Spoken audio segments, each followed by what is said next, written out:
So this is something I almost talked about back when Goblin Slayer was the biggest controversy in the anime world, but I didn't because I like to keep things positive. Then I read about this series of tweets where Reki Kawahara explained why he keeps putting sexual assault scenes into Sword Art Online.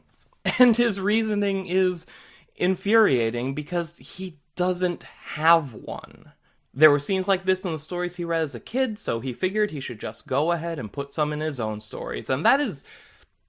Look, part of the reason I never addressed this before is because I don't want to sit here and preach my own morals to you. I'd like to think we're on the same page about this kind of thing, but I don't want this to become a platform for me to just shout judgment at people. So straight up, are stories about sexual assault bad? No, they're not. Just like every other story idea, this one lives or dies by whether or not it's done well and whether or not it succeeds at communicating the point the storyteller wants to get across.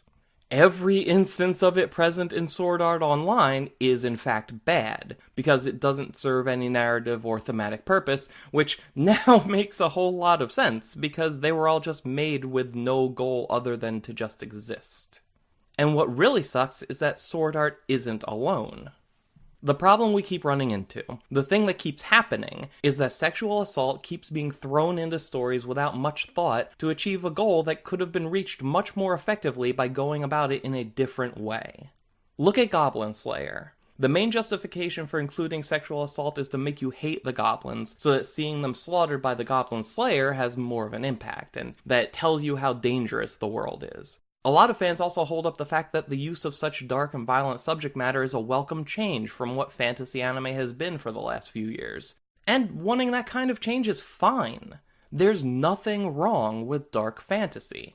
But the ends don't justify the means. It's not all good as long as the end result is something dark. You still have to achieve that through competent, well-thought-out storytelling. And the fact is, when a subject like sexual assault isn't given the attention and care it deserves, it becomes a cheap shortcut. Something to let you sidestep having to actually do the work of establishing what makes your fantasy world dark. Which means not only are we left with a poor implementation of a very heavy topic, but the fantasy world is worse for not having the kind of world building that the assault was meant to gloss over.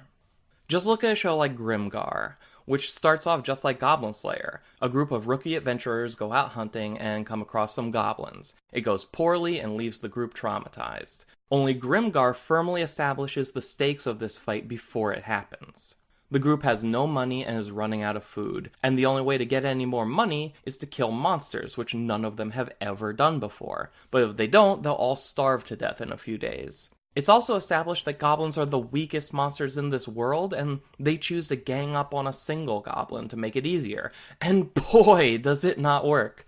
The fight is brutal and intense and traumatic, and even when they succeed, it's mired by the fact that it's been firmly established how low on the food chain these characters actually are. And if they expect to survive, they'll have to keep doing this, keep going through this horrific ordeal over and over again, just to scrape by. And just like that, we understand this dark fantasy world. This fight achieved everything that the opening episode of Goblin Slayer wanted to, and did it by focusing on the personal struggle of the people involved, the stakes going into the fight, and the horrific consequences of victory. If used properly and handled with care, sexual assault can be a powerful part of a story. But shows like SAO and Goblin Slayer just throw it in there. At best, using it as a cheap and lazy way to achieve a narrative goal. At worst, having no goal at all, and just being there for the hell of it. And it ends up hurting the show in the long run, not only because the narrative is worse for these decisions, but because it has a devastating effect on the way people view the series as a whole. Which is a shame, because from what I've gathered, Goblin Slayer's initial episode isn't even representative of the series overall. But by starting the way it did, this scene is now the legacy that defines this series in the minds of most people. And that could have been avoided. What's your take on dark fantasy, and what do you think are examples of this subgenre being done well? Tell me about it in the comments below. Thank you for watching. I'll talk to you again soon.